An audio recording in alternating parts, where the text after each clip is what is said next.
Question 1.3. Check that the ratio Ke square upon Gmemp is dimensionless. Look up a table of physical constants and determine the value of this ratio. What does the ratio signify? इस part में दो question दिए हुए हैं. पहला दिया हुआ है ratio K E square upon G M E M P. बताना है कि ये डायमेंशनलेस है और इसके बाद इसका रेशियो फाइंड करके बताना है कि रेशियो क्या सिग्निफाई कर रहा है. सबसे पहले हम ये प्रूव करते हैं पार्ट ए. ठीक है, इसको प्रूव करते हैं. हमें पता है ये आपको के और ई स्क्वायर क्या सिग्निफाई कर रहा है, क्या शो कर रहा है. हमने पढ़ा है इलेक्ट्रोस्टैटिक फोर्स में के जो होता है इलेक्ट्रोस्टैटिक कांस्टेंट जो प्रोपोर्शनलिटी कांस्टेंट होता है. E is nothing but electrons और दो ई मतलब दो इलेक्ट्रॉन्स. यहाँ चार्ज हम क्यू लिखते हैं. हम जो क्यू लिखते हैं यहाँ इस क्वेश्चन में यहाँ पर charge is nothing but electrons. Charge दो तरह के होते हैं, एक इलेक्ट्रॉन होता है और दूसरा चार्ज जो होता है वो प्रोटॉन का चार्ज होता है. यहाँ पर इलेक्ट्रॉन का चार्ज भी है और प्रोटॉन चार्ज भी है. इस क्वेश्चन में ई दिया हुआ है. ई मतलब इलेक्ट्रॉन सिग्निफाई कर रहा है. हम सीधा इलेक्ट्रॉन की बात कर रहे हैं. ठीक है, आइए सॉल्व करते हैं इस क्वेश्चन को. ई मतलब इलेक्ट्रॉन्स है तो हम सॉल्व करते हैं. F is equal to K E square upon R square या K E square is equal to F into R square.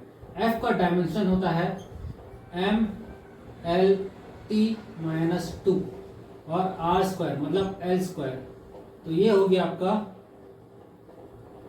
M L cube T minus two. ठीक है, ये हो गया डायमेंशन ऑफ एफ, इसका के ई स्क्वायर का dimension. अब हम निकालते हैं G M E M P. ये है ग्रेविटेशनल फोर्स. ठीक है, तो ग्रेविटेशनल फोर्स एफ जी होता है. ये एफ इलेक्ट्रोस्टैटिक फोर्स है F E. Gravitational force F G होता है G M E M P और आर स्क्वायर. दोनों में एक कॉमन बात है, both are inverse square law forces.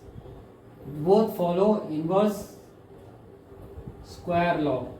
ठीक है, इलेक्ट्रोस्टैटिक फोर्स और gravitational force both follow inverse square law. ठीक है, दोनों में सेम है.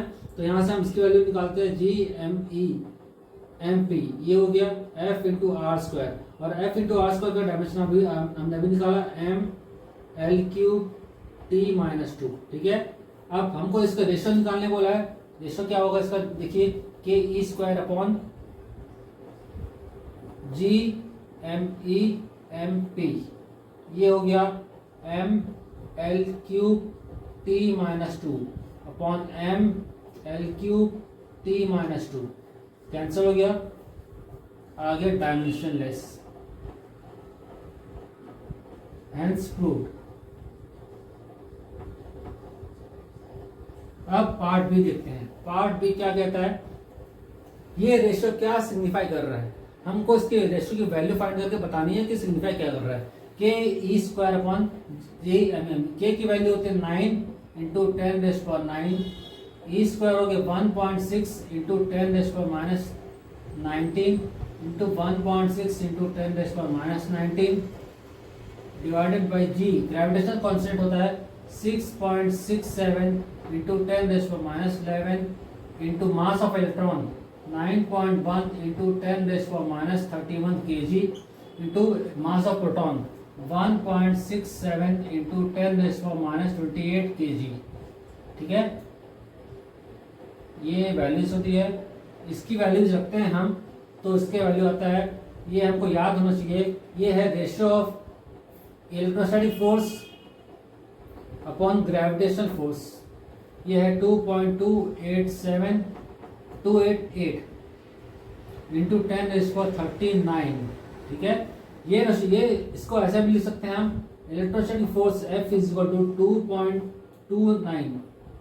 2.29 into 10 raise power 39 times gravitational force. मतलब force between electron and proton, force between two electrons is 10 to the power 39 times higher than force between gravitational force between electron and proton. मतलब electrostatic force 39 times ज्यादा strong होता है gravitational force के comparison में, ये हमने पहले ही पढ़ा हुआ है। 4 तरह के फोर्स होते हैं, इलेक्ट्रोस्टैटिक फोर्स, 4 फोर्सेस के बारे में पढ़ा अपन ने, strong nuclear force, weak nuclear force, gravitational force, electromagnetic force. ठीक है, ये strong nuclear force, weak nuclear force, gravitational force, electromagnetic force, इसमें हमने थ्योरी में पढ़ा भी है। ये सबसे ज्यादा स्ट्रॉन्ग होता है, ये स्ट्रॉन्गेस्ट होता है, स्ट्रॉन्गेस्ट फोर्स, और ग्रेविटेशनल फोर्स होता है वीकेस्ट फोर्स। ठीक है, ये हमने थ्योरी में पढ़ा भी है और ये हमने प्रैक्टिकली प्रूव भी कर दिया। ठीक है, ये हो गया question number 1.3। Next question number 1.4।